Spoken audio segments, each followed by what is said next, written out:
if organizations become obsessed with finding and recruiting talent, they create a very narcissistic, ego-driven company. For example, Enron used to be one of the top 7 companies in the US. They had a very aggressive talent management strategy where they literally spoke about, we hire the best and we fire the rest. What happened in this specific context was that they created a narcissistic, ego-driven company, which then opened them up for unethical behavior and for fraud and all these types of aspects. Looking for grit will help companies to balance out the negative aspects relating to just the focus on talent.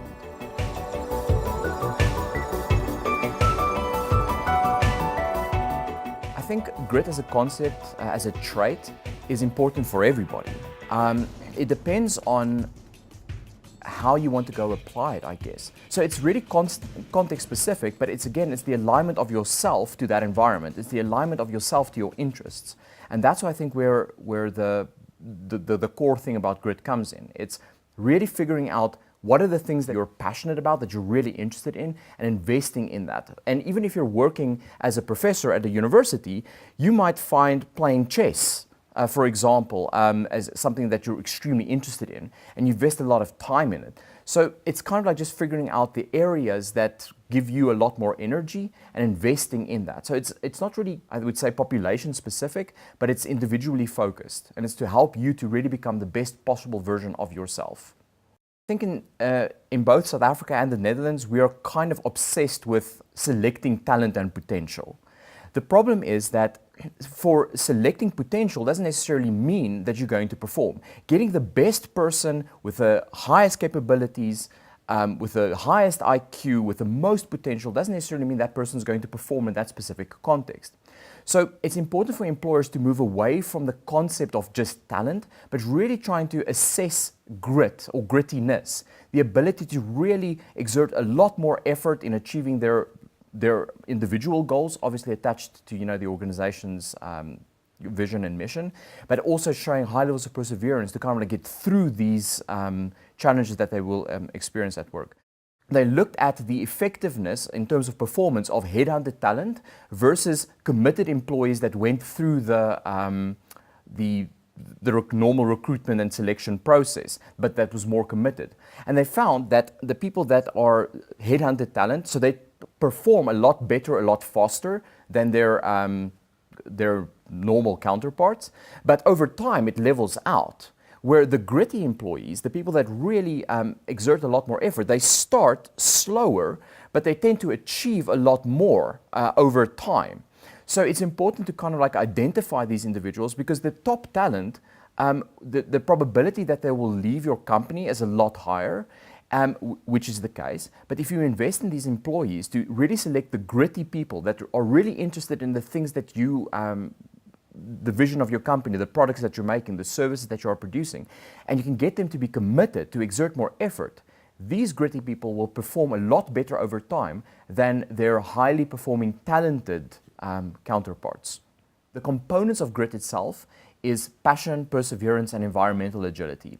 Passion refers to having a long-term interest in a long-term goal and investing a lot of energy to achieve it. Perseverance refers to the ability that I push myself even past the point where I feel like I don't have the capacity anymore. So I really push through these negative environments. And environmental agility talks about how easily am I able to adapt to these challenges that I am experiencing. The fundamental building blocks of grit, the things that we can address, is number one, helping people to identify their interests. The second component that we can build grit around is deliberate practice, so having the capacity to practice. And that doesn't just mean sitting in front of a computer the whole day doing the same thing over and over and over again.